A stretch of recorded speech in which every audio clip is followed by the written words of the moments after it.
यत्र योगेश्वरः कृष्णः यत्र पार्थो धनुर्धरः तत्र श्रीविजयोर्भूतिर्ध्रुवा नीतिर्मतिर्मम। सर्वेभ्यो नमो नमः। भारतीय ज्ञान परंपरा में चरित्र निर्माण एवं व्यक्तित्व का समग्र विकास इस विषय के अंतर्गत निर्धारित चतुर्थ इकाई श्रीमद् भगवद गीता के 12 अध्याय का अध्ययन, इस विषय को लेकर के आज हम यहाँ उपस्थित हैं।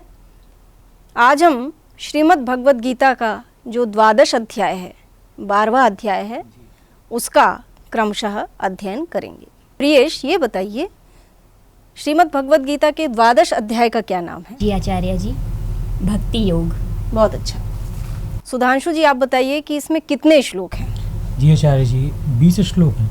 हाँ, कितने श्लोक हैं इसमें? 20 श्लोक हैं, मात्र 20 श्लोक, जो हमें स्मरण कर भी लेना चाहिए। आप प्रयास करिएगा, ये श्लोक भगवद गीता के जो हैं, इन्हें स्मरण आप करेंगे तो आप कर्म की ओर स्वतः प्रेरित होंगे।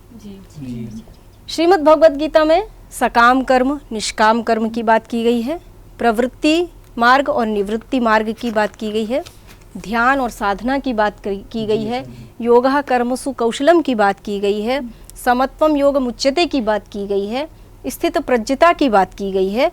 ये सारी चर्चाएं इसमें हैं। यहाँ पर अर्जुन प्रश्न करते हैं, पूछते हैं भगवान श्री कृष्ण से कि ये बताइए कि आप मुझे उपदेश दे रहे हैं कि निष्काम कर्म करो। जी।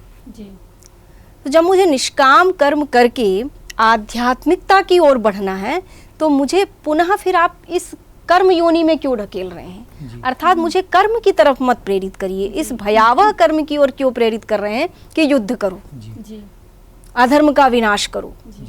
एक तरफ आप निष्कामता की ओर भी प्रेरित कर रहे हैं और एक तरफ आप मुझे युद्ध की ओर भी प्रेरित कर रहे हैं। तो भगवान श्री कृष्ण कहते हैं, देखो, चाहे निष्काम कर्म करो या आध्यात्मिकता की ओर बढ़ो, कर्म तो आपको करना ही है। नहीं कश्चित कस्यचित क्षणमपि जातु तिष्ठत्य कर्म, नहीं कश्चित क्षणमपि जातु तिष्ठति अकर्मकृत। कि कोई भी व्यक्ति कभी भी किसी भी क्षण अकर्मकृत नहीं होता, बिना कर्म किए वह नहीं रह सकता। कर्म तो उसको करना ही है। लेकिन जब वही कर्म वह ईश्वर को समर्पित करता हुआ करता है, उसके परिणाम की इच्छा न करता हुआ अपने सारे कर्मों को उसके प्रति समर्पित कर देता है, तो वह भक्ति की ओर बढ़ता है। वही निष्काम कर्म है। आप युद्ध करिए, आप अधर्म का विनाश करिए, लेकिन उसके परिणाम की चिंता मत करिए। क्योंकि हे अर्जुन, तुम विषादग्रस्त क्यों हो रहे हो? क्योंकि तुम परिणाम की चिंता कर रहे हो कि ये मेरे परिवारजन खत्म हो जाएंगे तो मैं ऐसी पृथ्वी का भोग भोग के क्या करूँगा, मुझे सुख मिलेगा कि नहीं मिलेगा। आप बाद की चिंता कर रहे हैं, उसको आप ईश्वर पर छोड़ दीजिए। तत्पश्चात क्या होने वाला है उसकी आपको चिंता नहीं करनी है। आपको कर्म तो करना ही है। नियतम कर्म कुरुत्वम, तुम निश्चित रूप से कर्म करो। और वो कौन सा कर्म है? तो यज्ञार्थात कर्मणः अन्यत्र न कर्म विद्यते। यज्ञ से अतिरिक्त कोई कर्म नहीं है। यज्ञ अर्थात देव पूजा, संगतिकरण, दान, इन यज्ञों को आप करना है। जो व्यावहारिक कर्तव्य हैं उन कर्मों को करना यज्ञ है। जो हमारे पारस्परिक जो व्यवहार हैं, दैनंदिन जो पारस्परिक व्यवहार हैं, चाहे हमें हमारा अंतरंग व्यवहार हो या बहिरंग व्यवहार, उन सभी कर्मों को करना ही यज्ञ है। ये सृष्टि भी एक यज्ञ है। जी। सृष्टि यज्ञ रूप में चल रही है और इसमें हम सब की आहुति है। हम सब स्वतः आहुति हैं। तो हमारी जो आहुति है वो स्वाहा होनी चाहिए, सुआह होनी चाहिए। भली प्रकार कथन। स्वाहा में 2 शब्द हैं। कौन कौन से? सुआह। सु मतलब अच्छा, आह मतलब कहा। हमने अच्छा कहा, केवल कथन नहीं, हमारे कर्मों ने अच्छा कहा। हम अपने कर्मों, सत्कर्मों की आहुति दें तो हम यज्ञ कर रहे हैं। तो यज्ञार्थात कर्मणः अन्यत्र न कर्म, और यही नियतम कर्म है। तो इस 12 अध्याय के माध्यम से, जैसा प्रियेश ने बताया कि इसमें क्या है? भक्ति योग। जब हम भक्ति कर्म में भक्ति रखते हैं और कर्म के अनुसार ईश्वर को वह समर्पित करते हैं तो हमारी भक्ति ईश्वर के प्रति होती है और हम ईश्वर के भक्त हो जाते हैं। जब उसके हम भक्त हो जाते हैं तो स्वाभाविक है कि भक्त की रक्षा भगवान करते हैं और कभी उसको दुष्कर्म से हमेशा विरत रखते हैं, उसको दुष्कर्म में प्रवृत्त नहीं होने देते। तो इस प्रकार की चर्चा करते हुए इस 12 अध्याय में अर्जुन कहते हैं भगवान श्री कृष्ण से, एवं सतत युक्ता ये भक्तास्त्वां पर्युपासते ये चापि अक्षरम अव्यक्तम तेषां के योग वित्तमा। हे भगवान, ये भक्ताः त्वां पर्युपासते, जो भक्त आपकी उपासना करते हैं, तेषां के योग वित्तमा, है ना, उनमें योग वित्तम कौन है, वे किस तरह से योग को समझ रहे हैं, उन्हें किस तरह से भक्ति की ओर मुड़ना चाहिए, कैसी भक्ति करनी चाहिए। तो श्री भगवान कहते हैं, मय्यावेश्य मनो ये वाम नित्य मुक्ता उपासते श्रद्धया पर्योपेतास्ते मे युक्ततमा मतः। मयि आवेश्य मनो ये माम नित्य मुक्ता उपासते। मयि आवेश्य, जो मुझ में अपने मन को एकाग्र करके और निरंतर अपने मन को मुझ में ही संयुक्त करके श्रेष्ठ श्रद्धा से युक्त हो करके जो कर्म करते हैं वे ही योगी कहलाते हैं और वे भक्ति के मार्ग का अनुसरण करते हैं। तो मयि आवेश्य, आप मुझ में मन को लगाइए, आप सारे कर्मों को ईश्वर के प्रति समर्पित करिए। इस तरह से जो करते हैं वही योग वित्तम कहलाते हैं। आगे कहा, ये तो अक्षरम अनिर्देश्यम अव्यक्तम पर्युपासते सर्वत्र गम चिंत्यम च कूटक्षम अचलम ध्रुवम। आगे क्या कहा, संनियम्य इंद्रिय ग्रामम सर्वत्र समबुद्धयः ते प्राप्नुवन्ति मामेव सर्वभूत हिते रताः। तृतीय चतुर्थी श्लोक है।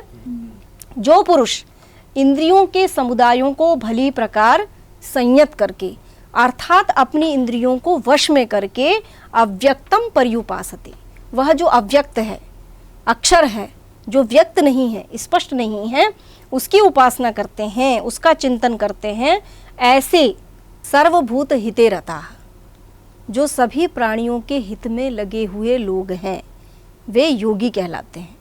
और ऐसे योगियों का जो आचरण है, जो व्यवहार है, वो हमें भक्ति की ओर प्रेरित करता है। आचार्य जी, सकाम और निष्काम में क्या अंतर है? हाँ, सकाम निष्काम कर्म की जो व्याख्या की गई है, निष्काम कर्म होता है कि हम कर्मों को कर रहे हैं लेकिन उसमें आसक्त नहीं, अर्थात हम भौतिक कर्मों में लिप्त न होना ही निष्कामता है, निष्काम कर्म है।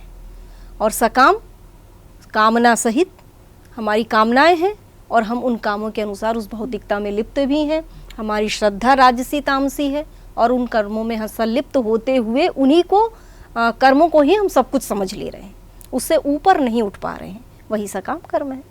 जो योगी होता है वो निष्काम हो जाता है, वो कर्मों को करता हुआ भी कर्मों में अनुरक्त नहीं होता, वो सारे कर्मों को ईश्वर को समर्पित कर देता है। तो ऐसा व्यक्ति योगी कहलाता है। वो कोई भी हो सकता है, कोई आवश्यक नहीं कि जो जिस व्यक्ति ने संसार छोड़ के अरण्य में जाके साधना आरंभ कर दी है वही योगी है। आप गृहस्थ जीवन में मनुष्य रहता हुआ, संसार में रहता हुआ भी योगी बन सकता है, क्योंकि योगी वस्तुतः वही है कर्मसु कौशलम, जो कर्म में कुशल है वही योग है और उस योग को करने वाला योगी। आगे पाठ करते हैं, ये तो सर्वाणि कर्माणि मयि सन्न्यस्य मत्पराः माम ध्यायन्तु उपासते। इसमें क्या कहा कि ये तो सर्वाणि कर्माणि, जो सर्वाणि कर्माणि सारे कर्मों को मयि सन्न्यस्य मुझ में ही अर्पित करके, मुझ में ही समर्पित करके, मत्पराः मुझ परक होते हुए, अनन्ये नैव योगेन अनन्य योग से जो मेरा ध्यान करते हैं, उसका सुपरिणाम क्या होता है? तो अग्रिम श्लोक में कहा, तेषाम अहम समुद्धर्ता मृत्यु संसार सागरात् भवामि न चिरात् पार्थ मय्यावेशित चेतसाम। जो केवल मुझ में ही चित्त लगाने वाले हैं, जो सारे कर्मों को मुझे समर्पित कर देते हैं, ऐसे लोगों का अहम समुद्धरता, मैं उनका उद्धार करने वाला हूँ। मैं शीघ्र ही उनको मृत्यु मुख से संसार सागर को पार करा के अमृत की प्राप्ति कराता हूँ, जो मुझको ही सारे कर्म समर्पित कर देते हैं। आगे क्या कहा? मय्येव मन आधत्स्व बुद्धिं निवेशय निविष्यसि मय्येव अत ऊर्ध्वं न संशयः। इसलिए ध्यान दे रहे हैं ना, जो मुझ में सारे कर्मों को समर्पित कर देते हैं, तेषाम अहम समुद्धरता, उनका मैं उद्धार करता हूँ। इसलिए मय्येव मन आधत्स्व, इसलिए आप लोग अपना मन मुझ में लगाइए, मुझे समर्पित करिए। मयि बुद्धिम निवेशय, अपनी बुद्धि को भी मुझे अर्पित करिए, मेरी ओर करिए, बुद्धि को भक्ति की ओर लगाइए। तो मय्येव तत ऊर्ध्वं न संशयः निवसिष्यामि, तो कोई संशय नहीं है कि मैं आपको ऊर्ध्व गति की ओर ले चलूँगा। जब हम ईश्वर परायण होते हैं, ईश्वर भक्त होते हैं, तो हम पवित्र हो जाते हैं, तन मन से पवित्र हो जाते हैं, और हमारा मार्ग स्वतः ही सत्वगुणी मार्ग हो जाता है। हम साधना की ओर बढ़ने लगते हैं और अपवित्रता से दूर हो जाते हैं। आगे कहा, अथ चित्तं समाधातुं न शक्नोषि मयि स्थिरम् अभ्यास योगेन ततो ममिच्छाप्तुं धनंजय। अथ चित्तं समाधातुं न शक्नोषि मयि स्थिरम्, यदि, क्योंकि कुछ लोग ऐसे भी होते हैं नहीं चित्त लग पाता उनका, योगश चित्तवृत्ति निरोधा, उनका चित्तवृत्ति निरोध नहीं हो पाता, ईश्वर में उनका मन नहीं लग पाता, तो वे अर्जुन के माध्यम से कहना चाहते हैं, यदि तू मन को मुझ में नहीं लगा पा रहा है, स्थापित करने में समर्थ नहीं है, तो क्या कर? अभ्यास योगेन ततो माम इच्छाप्तुं धनंजय, तो आप अभ्यास द्वारा मुझे प्राप्त करो। यदि आपका मन मुझ में नहीं लग रहा है, सद्यः नहीं लग पा रहा है, तो उसको छोड़ना नहीं है, उसको करना ही है। उसके लिए सतत अभ्यास करिए, उसके लिए निरंतर अभ्यास की जरूरत है। अभ्यास करते करते एक दिन निश्चित ही है कि आप ईश्वर के दर तक पहुंच जाएंगे, है ना। रसरी आवच जात है सिल पर पड़त शान, पत्थर भी घिस जाता है बार बार रस्सी के आने जाने से। तो उसी तरह से जब हमारा अभ्यास निखरता है, हम अभ्यास में रम जाते हैं, तो निश्चित रूप से हमारा जो लक्ष्य है, हमारी जो साधना है, उसको हम प्राप्त करने लगते हैं। आगे 12वां श्लोक हम पढ़ते हैं। श्रेयुः ज्ञानम अभ्यासात् ज्ञानात् ध्यानम विशिष्यते, ध्यानात् कर्म फल त्यागात् शांतिरनंतरम। श्रेय प्रेय की हमने चर्चा सुनी है। श्रेय मार्ग हमारा आध्यात्मिक मार्ग है और प्रेय मार्ग हमारा भौतिक मार्ग है। तो हमें प्रेय से श्रेय की ओर बढ़ना है। श्रेयो ही ज्ञानम अभ्यासात्, तो श्रेय मार्ग का जो ज्ञान है वो हमें अभ्यास से प्राप्त होता है, अकस्मात प्राप्त नहीं होता। कोई भी चीज एक दिन में प्राप्त नहीं होती, लेकिन एक दिन जरूर प्राप्त होती है। ठीक है ना। ज्ञान जो है उससे ध्यान विशेष होता है। जब हमने अभ्यास से ज्ञान प्राप्त किया, जो कि अभ्यास से विशेष है, प्राप्त किया हुआ जो ज्ञान, उस ज्ञान से भी विशेष है ध्यान। जब हमको प्राप्ति हो जाती है किसी भी चीज़ की, हम किसी भी तथ्य को समझ लेते हैं, वस्तु तत्व को समझ लेते हैं, यथा स्थिति से अवगत हो जाते हैं, तो हम ध्यान की स्थिति में पहुंचने लगते हैं। ध्यान विशेष हो जाता है।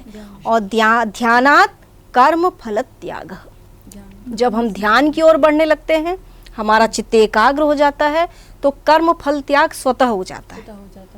फिर हमने सत्कर्म किया और करते करते आगे बढ़ते चले जाते हैं, परिणाम पर हमारा ध्यान नहीं रहता, और सुनिश्चित भी हमें हो जाता है कि हम जब सत्कर्म कर रहे हैं तो परिणाम भी निश्चित उसका आज नहीं तो कल हमें अच्छा मिलना ही है। तो ध्यानात् कर्म फल त्याग, ध्यान से विशेष है कर्म फल का त्याग, और त्यागात् शांति अनंतरम। और जब कर्म फल का हम त्याग कर देते हैं, उस पर हमारा मन नहीं लगता है, हम निष्कामता की ओर बढ़ने लगते हैं, तो हम शांति ही अनंतरम, उसके बाद हम शांति को प्राप्त करते हैं। हमारा चित्त शांत हो जाता है, हमारे अंदर कोई संशय नहीं रहता, भ्रम नहीं रहता, एक द्विविधात्मक स्थिति हमारी नहीं रहती है, और हम शांति को प्राप्त करते हैं। 14 श्लोक का पाठ करते हैं। संतुष्टः सततं योगी यतात्मा दृढ़ निश्चयः मयि अर्पित मनोबुद्धिर यो मद्भक्तः स मे प्रियः। कहा ऐसा व्यक्ति जो शांति को प्राप्त हो जाता है, योगी है, ऐसा व्यक्ति संतुष्ट हो जाता है, आत्मसंतुष्ट हो जाता है, अपने आप में वो संतुष्ट रहता है, सुखी रहता है। और संतुष्टः सततम योगी, ऐसा संतुष्ट योगी जो कि यतात्मा दृढ़ निश्चय, यतात्मा है, उसने अपनी आत्म संयम कर रखा है, इंद्रियों पर विजय प्राप्त कर रखी है, जितेंद्रिय है, दृढ़ निश्चय, किसी भी कार्य को करने के प्रति वो दृढ़ है। और मय्यर्पित मनोबुद्धि, जिसका मन बुद्धि मेरे प्रति समर्पित है, ऐसा व्यक्ति मद भक्त, मेरा भक्त स्वतः हो जाया करता है। और समय प्रिय, ऐसा व्यक्ति ही मुझे प्रिय है। इसलिए कर्म करो, नियतम कुरु कर्मत्वम, आप कर्म करते चलो और वह आपके पीछे पीछे है, आपकी सारी इच्छाएं उसे पूर्ण करना है। यस्मान् नोद्विजते लोको लोकान् नोद्विजते च यः हर्षामर्ष भयोद्वेगैर् मुक्तो यः स च मे प्रियः। यस्मान् नोद्विजते लोको, जो भी व्यक्ति, जो भी जीव उद्वेग को प्राप्त नहीं होता, विकल नहीं होता, अपने आप में संतुष्ट रहता है, स्थिर रहता है, धैर्यवान है। लोकान् नोद्विजते च यः, यह संसार जिसे उद्विग्न नहीं कर सकता, इस तरह से वो दृढ़ निश्चयी है। ना वो स्वयं में उद्विग्न होता है, ना दूसरे के द्वारा उद्विग्न होता है। हर्षामर्ष भयोद्वेग ही मुक्तः, जो हर्ष से, अमर्ष से, इन सब से दूर है, विरक्त है, ऐसा व्यक्ति स मे प्रियः, वही मुझे प्रिय है। आगे क्या कहा? अनपेक्षा शुचिर दक्ष उदासीनो गतव्यथः सर्वारंभ परित्यागी यो मद्भक्त स मे प्रियः। हाँ, अनपेक्षा, जो अपेक्षाओं से रहित है, उसको किसी से कोई अपेक्षा, कोई आकांक्षा नहीं है। शुचि ही, पवित्र है। दक्षः, दक्ष है, कुशल है, कर्म में प्रवीण है। उदासीनो गतव्यथः, जिसकी उदासीनता नष्ट हो चुकी है, व्यथाएं जिसकी नष्ट हो चुकी हैं। सर्वारंभ परित्यागी यो मद्भक्तः स मे प्रियः, जो आराधना में निरंतर लगा रहा है, सर्वारंभ परित्यागी, अब उसके लिए कोई आरंभ शेष नहीं रह गया है, एक ही भगवत भक्ति के राह पे चलने लगा है, ऐसा जो भक्त है स मे प्रियः, वह मुझे प्रिय है। आगे पढ़िए। यो न हृष्यति न द्वेष्टि न शोचति न कांक्षति परित्यागी भक्तिमान्यः स मे प्रियः। बहुत अच्छा व्यावहारिक श्लोक है। यो न हृष्यति, जो कभी हर्षित नहीं होता, और न द्वेष्टि, न द्वेष करता है, न शोचति, न शोक करता है, न कांक्षति, न कोई आकांक्षा, फल की आकांक्षा करता है। शुभाशुभ परित्यागी, शुभ और अशुभ दोनों से ऊपर उठ गया है। यहाँ विचार कर रहे होंगे कि न हृष्यति का मतलब क्या है? जो हर्षित नहीं होता। क्या हमें हर्षित नहीं होना है, प्रसन्न नहीं होना है? इसका यह तात्पर्य नहीं है। अभी आपने पहले भी अध्ययन किया है, आप जानते भी हैं, सुख दुखे समे कृत्वा, दोनों में सम रहते। जैसे उदेति सविता ताम्रः ताम्र एवास्तमेति च, जानते हैं श्लोक आप, कि सूर्य जब उदित होता है तब भी ताम्र वर्ण का होता है, जब अस्त होता है तब भी ताम्र वर्ण का होता है। जब उदित हो रहा है, सारा संसार जिसके लिए लालायित है, तब भी वो उसी मुद्रा में है। उसको बहुत इतनी प्रसन्नता नहीं है कि इतनी प्रसन्न हो गए कि हार्ट अटैक भी आ गया, है ना, इतनी भी प्रसन्नता नहीं, सम परिमित जीवन। और जब अस्त हो रहा है, जब वो जा रहा है, तब भी उसको कोई कष्ट नहीं है, क्योंकि पुनः आना है, यही जीवन है। जाने वाला फिर आएगा और फिर आने वाला फिर जाएगा। जायते नवा जायते, जायते वा कुतश्चित, जब वह उत्पन्न हो रहा है, न जायते म्रियते वा कुतश्चित, जानते हैं आप, न कोई उत्पन्न होता है आत्मा, न मरता है। शरीर उत्पन्न हो रहा है, शरीर जा रहा है, और शरीर यदि मृत हुआ तो निश्चित उसको उत्पन्न होना ही है, और उत्पन्न हुआ है तो निश्चित जाना ही है। इसलिए ना हर्ष करना है, ना शोक करना है, समान, सूर्य के समान। तो जो ना बहुत हर्षित होता है, न द्वेष करता है, न शोक करता है, और न ही कांक्षति, कामनाएं करता है। शुभाशुभ परित्यागी, जो शुभ और अशुभ दोनों ही कर्मों के फल का त्याग करने वाला है। भक्तिमान्य, जो भक्ति से युक्त है, भक्ति की पराकाष्ठा को प्राप्त कर चुका है। स मे प्रिय, वही मुझे प्रिय है। समः शत्रौ च मित्रे च, जो मित्र में भी समान है और शत्रु में भी समान है, जिसके लिए शत्रु मित्र में अब कोई भेदभाव नहीं रह गया है। तथा मानापमानयोः, न मान न अपमान, मान भी हो रहा है तो भी ठीक, अपमान भी हो रहा है तो भी ठीक। शीतोष्ण सुख दुखेषु, चाहे सर्दी हो, चाहे गर्मी हो, चाहे सुख हो, चाहे दुख हो, सब में समः, सब में जो समभाव है, वही व्यक्ति वास्तव में योगी है, वही द्वंद्वों को सहन कर रहा है, वही तपस्वी है। ऐसा व्यक्ति ही मुझे प्रिय है। आगे क्या कहा? तुल्य निंदा स्तुतिर मौनी संतुष्टो येन केनचित् अनिकेतः स्थिरमतिर् भक्तिमान में प्रियो नरः, कि जो निंदा और स्तुति दोनों को समान समझता है।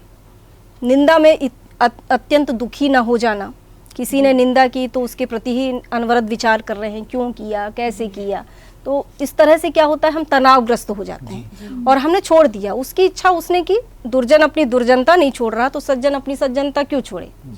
सर्प को दूध पिलाएंगे तो भी वो जहर ही देगा, और गाय को आप कुछ भी खिलाइए उसको दुग्ध ही देना है। तो सब अपना अपने स्वभाव में निश्चित है। तो मनुष्य का भी जो एक स्वभाव है वो क्या है? उसका मनन चिंतन, सम रहना, ये उसका धर्म है। और धर्म कभी भी धर्मी से अलग नहीं होता। यदि धर्म धर्मी से अलग हो गया तो स्वाभाविक है कि वो धर्म था ही नहीं। यदि जल का शीतलत्व खत्म हो जाए तो जल का अस्तित्व खत्म है। तो मनुष्य का जो धर्म है, यदि वो धर्म विनष्ट हो गया तो मनुष्य का मनुष्यत्व ही नष्ट हो गया। इसलिए तुल्य निंदा स्तुतिर मौनी, स्तुति और निंदा दोनों में तुल्य रहना, समान रहना, और मौनी, मौन धारण करना। संतुष्टो येन केनचित्, और हर व्यवहार में संतुष्ट रहना। अनिकेतः स्थिरमतिर् भक्तिमान्ये समे प्रियः, इस तरह से जो स्थिर मति वाला व्यक्ति होता है वही मुझे प्रिय होता है। अंतिम श्लोक है इसका, ये तो धर्म्यामृतमिदं यथोक्तं पर्युपासते मे प्रियः। ये तो धर्म्यामृतमिदं, इस तरह से जो धर्मपरायण होते हुए यथोक्तम पर्युपासते, जैसा शास्त्र विधान किया उस तरह की उपासना करते हैं, मद्भक्त होते हैं, मतपरायण होते हैं, श्रद्धानाः, और मुझ में श्रद्धा करते हैं, ऐसे लोग मुझे अतीव प्रिय हैं, वही मेरे भक्त हैं। और ऐसे भक्तों का ही मैं ईश्वर हूँ, उनका मैं भगवान हूँ, और उन्हें सर्वदा सत्कर्म में प्रेरित करता हूँ।